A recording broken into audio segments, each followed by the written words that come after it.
When I rejected the school's bad boys confession once again, a barrage of comments suddenly appeared before my eyes. This fake daughter is so stupid. She still doesn't know she's not her parents' biological child. Her parents already brought the real daughter back from the countryside behind her back. Soon her parents' love will shift. The money will be split. Even her childhood sweetheart from the elite family has been arranged to spend time with the real daughter. The only person who can be her support is this bad boy in front of her, who keeps chasing her, and she keeps rejecting him. This is his last confession. If he fails this time, he'll leave the country with his family immediately. The fake daughter will truly be all alone. Then I watched as Jake's face fell. As he started to turn away, I grabbed his hand. Jake Wilson. I called his name, my voice uncertain. The tall, lean guy froze. Everyone at school called him temperamental and rebellious. But my one word stopped him like I'd cast a spell. He stood there completely still. When he looked up, his ears were bright red. I quickly pulled my hand back. He cleared his throat. If you're about to apologize or reject me again, just don't. I've heard it enough. He kept his back to me. The floating comments scrolled past, mocking my upcoming downfall. The fake daughter really broke his heart.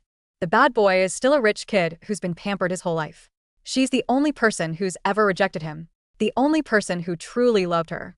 And she pushed him away with her own hands. She deserves what's coming. She's probably still hung up on her childhood sweetheart, right? LOL. That guy hasn't shown up in days. He's been with the real daughter. He's the male lead now. Naturally, he'll only fall for the real daughter, not this fake. I swallowed hard, tried to ignore those harsh comments, looked at his back. No, I said. It's just that we're seniors now. Jake cut me off before I could finish. He glanced at me sideways, eyes half closed. You already used the studying excuse to reject me. That was last month. As the comments predicted, he seemed completely heartbroken by my repeated rejections. He lifted his foot to leave. I grabbed his wrist again, rushed to finish my sentence. What I meant was, we're seniors about to take the SATs and go to college. If we don't end up at the same school or even the same city, even if we like each other, we'd be apart. I looked up at him, trying to hide my shyness. How about we wait until after graduation?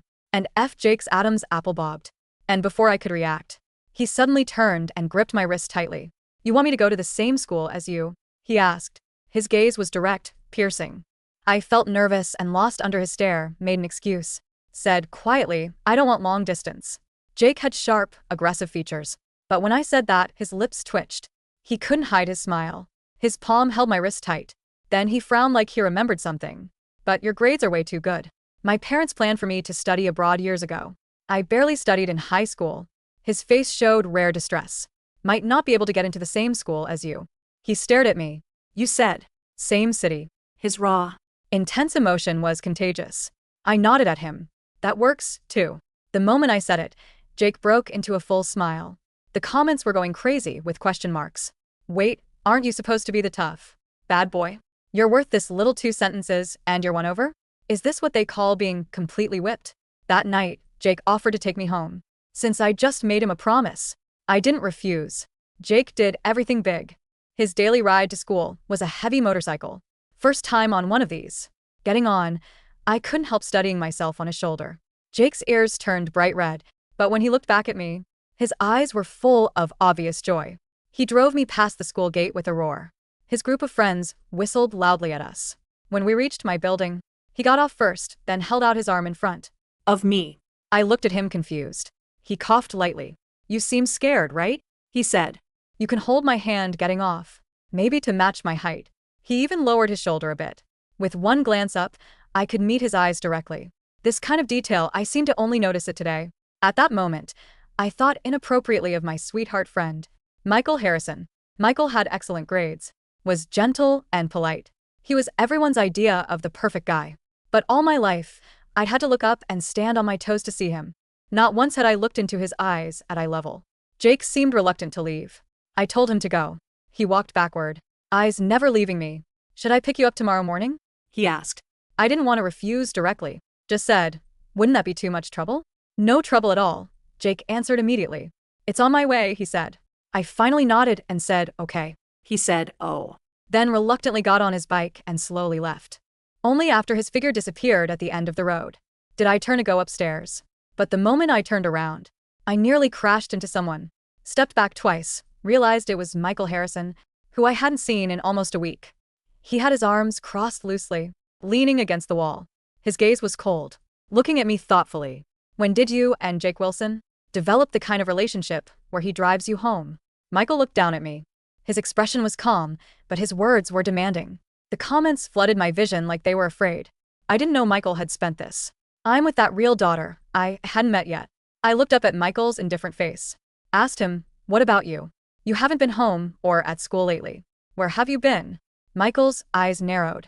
I'd always been obedient around him. Never defied or rejected him. He seemed surprised I'd asked back. His face turned cold. Do I need to report to you where I go? I used his words against him then. I don't need to report to you who I develop relationships with. Or who drives me home, right? I moved to leave, but he grabbed my arm. He frowned at me. Emma, what's wrong with you? What's wrong? I calmly turned to look at Michael. He seemed genuinely confused. Don't you always find it annoying when I clung to you? I said, even when your parents asked you to. You didn't want to deal with me. I looked down at his hand gripping my arm, called his name softly, Michael Harrison. So, what are you doing right now? Michael froze, instinctively loosened his grip. I seized the chance, left quickly, and went upstairs. I could feel Michael behind me, shrouded in shadow, not moving. I didn't look back at my door before I even pushed it open. I heard cheerful laughter from inside. I stood at the door, took a deep breath, then gently pressed the handle and opened it. As I pushed the door, the sounds inside stopped abruptly. Everyone looked at me. I saw my dad, who was usually busy with work and rarely home. Saw my grandparents, who usually kept to themselves. Saw my mom, and usually wearing an apron. I saw the unfamiliar girl they surrounded in the center. Her face looked 80% like my mom's.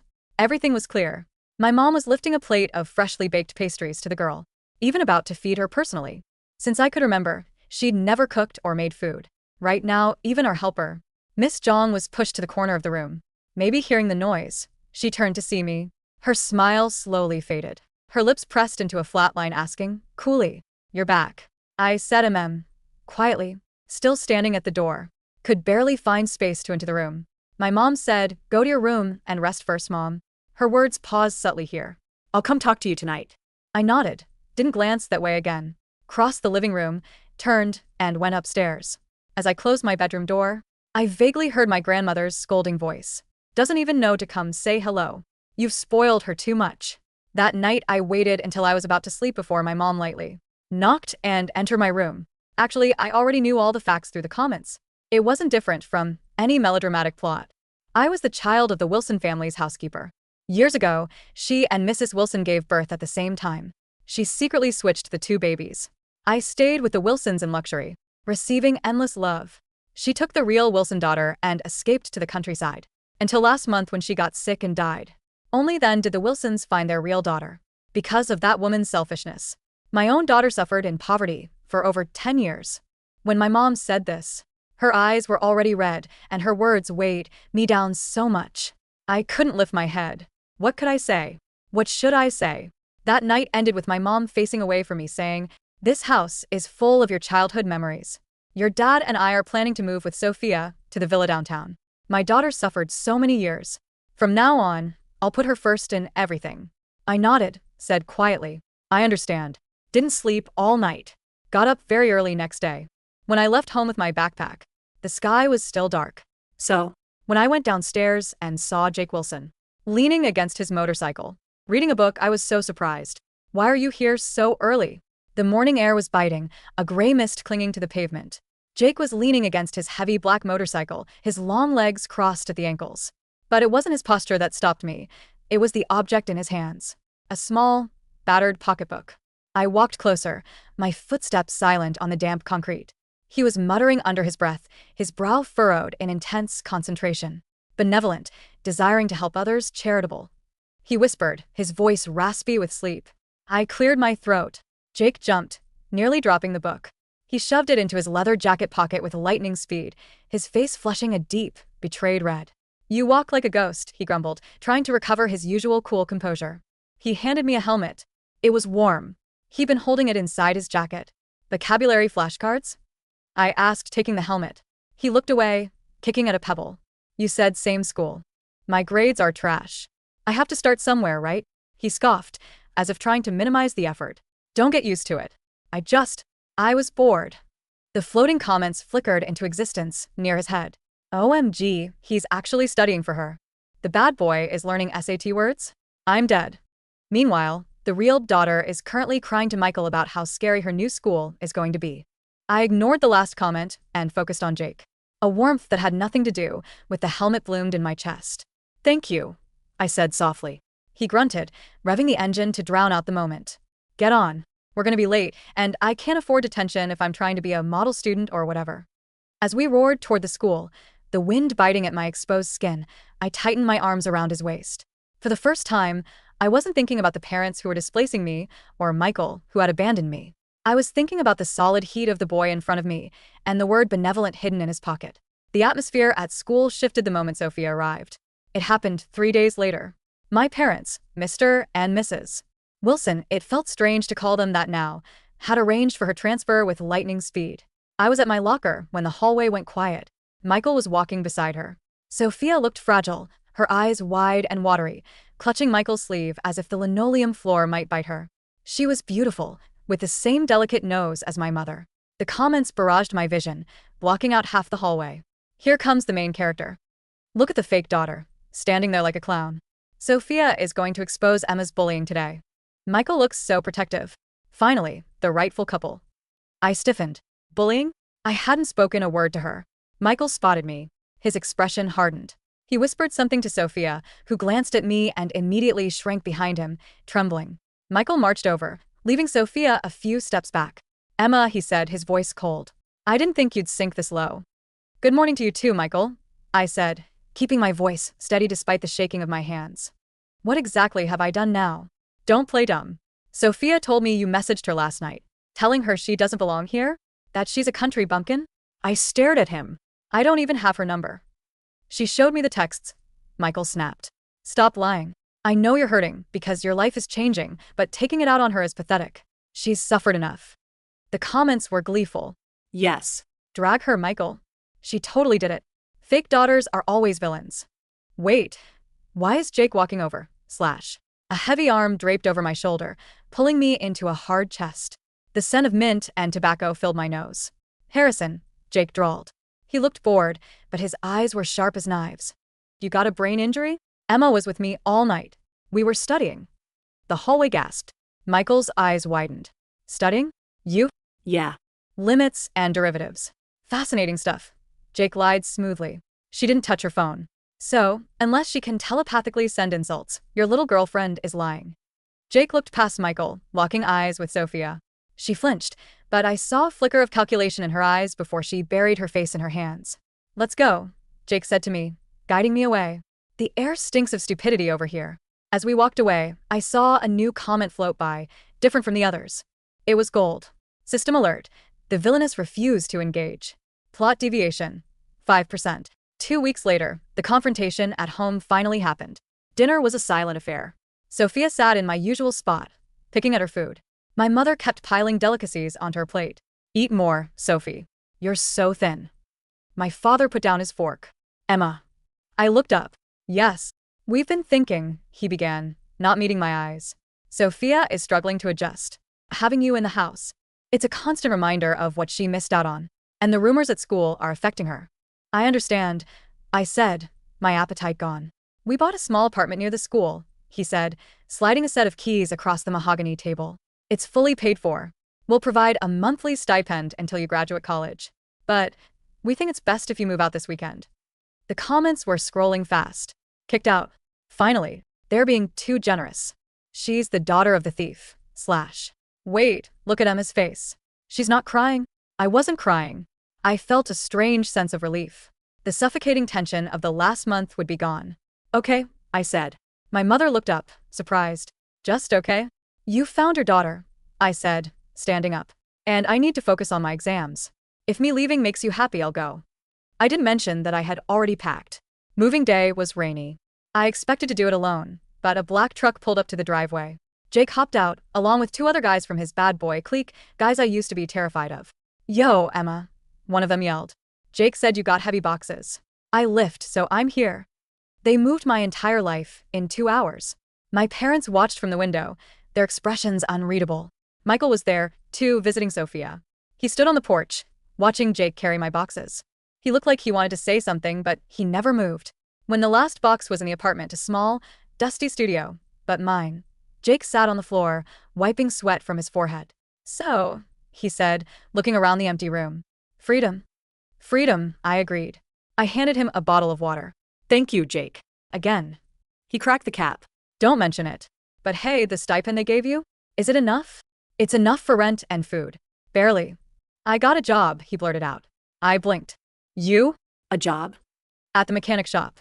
Turns out I know a thing or two about bikes. So, if you need extra for books or whatever. I'm just saying. He turned red again. I sat down next to him, our shoulders touching. Jake Wilson, are you offering to support me? I'm offering to invest, he corrected, looking at me with that intense, piercing gaze. In us. Same city, right? Same city. I promised. Senior year flew by in a blur of flashcards, late-night study sessions at the diner, and the constant, nagging presence of the floating comments. The comments were getting frustrated. Why isn't she miserable? Sophia was supposed to ruin her reputation by now. Why is Jake's GPA going up? This is out of character. Sophia tried. There were rumors of cheating, stolen jewelry, and mean texts. But every time, Jake was there as a shield, or I simply didn't react the way they wanted me to. I had the cheat codes. I could see the comments anticipating her moves, so I sidestepped them. The real blow came in April. Acceptance letters. I got into NYU. It was my dream. Jake had applied to Columbia and NYU, aiming impossibly high. We sat in the park to open his letters. He held the envelope like it was a bomb. Just open it, I whispered. He tore it open. He scanned the paper. His face fell. Rejected, he said, his voice hollow. My heart stopped. Oh, Jake. Wait. He pulled out the second letter. NYU. He stared at it for a long time. Then he looked at me, a slow, disbelief-filled grin spreading across his face. Waitlist. Waitlist is good. Waitlist is a chance. I cried, hugging him. It's not an acceptance, he muttered into my hair. But I'm not leaving the country. I'll go to the community college nearby if I have to and transfer. I'm not leaving you. The comments were confused. This isn't the script. Jake is supposed to go to Switzerland and leave her alone. Whatever, she'll be poor and miserable in New York anyway. Graduation day. My parents didn't come. They took Sophia to Paris to celebrate her finishing a difficult year. Michael was valedictorian. I was salutatorian. We sat next to each other on the stage.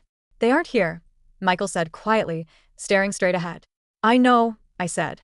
You look happy, he observed, glancing at me. With him. I am. I made a mistake, Michael said, his voice cracking slightly.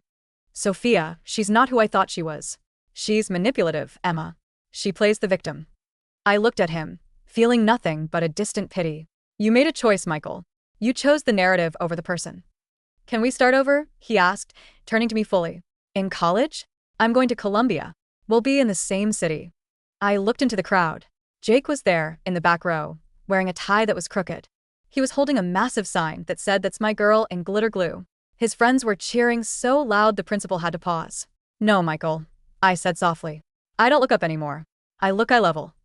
5 years later, the gallery opening was packed. The air smelled of expensive champagne and rain. The Ethereal Collection by Emma Wilson, a voice read from the brochure. Wait, Wilson? Is she related to the Wilsons? No, another voice answered. She's self-made. A scholarship kid from NYU. I stood in the corner, adjusting the strap of my black dress. I was nervous. This was my debut as a lead curator. A hand slid around my waist. A warm, calloused hand. Stop fidgeting, Jake whispered in my ear. He looked devastating in a tailored suit, though he still refused to wear a tie properly. He had eventually gotten off that waitlist, clawed his way through business school, and now ran his own high-end custom motorcycle shop. There are critics here, Jake. And they love it. Look at the comments, he joked. He didn't know I could actually see them. But for the first time in years, the comments were different. She's actually talented. Is that Jake Wilson? He got hot. I heard the reel, Daughter Blue, through the family fortune. A commotion at the door drew our attention. My parents, my former parents, walked in. They looked older, tired. My father's suit was ill-fitting. My mother looked anxious. And behind them, Michael. He looked corporate, polished, but weary. They spotted me. My mother hesitated, then walked over. Emma, she said. Her voice wavered. We saw the article in the Times. About your success. Hello, I said politely. Sophia, my father started then stopped. He looked at Jake, who was glaring at him with protective intensity. Sophia made some bad investments. With Michael's help, we lost the villa. I felt a pang of sadness, but it was distant. I'm sorry to hear that. We missed you, my mother cried out, reaching for my hand. We made such a mistake. You were the daughter we raised. Blood shouldn't have mattered. It didn't matter to me, I said gently, pulling my hand back. But it mattered to you. And that's okay. It led me here. I looked up at Jake. He squeezed my waist. We should go, Jake said to them, his voice hard. This is a private event. Emma, please, Michael stepped forward. I can explain everything. I broke up with Sophia years ago. I waited for you. I laughed then. A genuine, light laugh. Michael, you're still waiting for a script that ended 5 years ago. I turned my back on them. The comments were scrolling wildly one last time. The fake daughter is the queen. Best ending ever. Gigi. As Jake led me toward the balcony for a toast, the floating text flickered and finally, permanently, vanished. I didn't need them anymore. I knew exactly what happened next. Jake pulled me into the corner of the balcony, the city lights of New York glittering behind us like diamonds. You okay? He asked, searching my face. Never better, I said. So, about that promise. Which one? Same city. Same life. Jake reached into his pocket. He didn't pull out a vocabulary book this time. He pulled out a small velvet box. I'm thinking, he said, his voice dropping to that low growl that still gave me shivers. We make it the same last name, too. Just to confuse the historians. I smiled, pulling him down by his lapels until we were eye to eye. Yes, I whispered. That works too.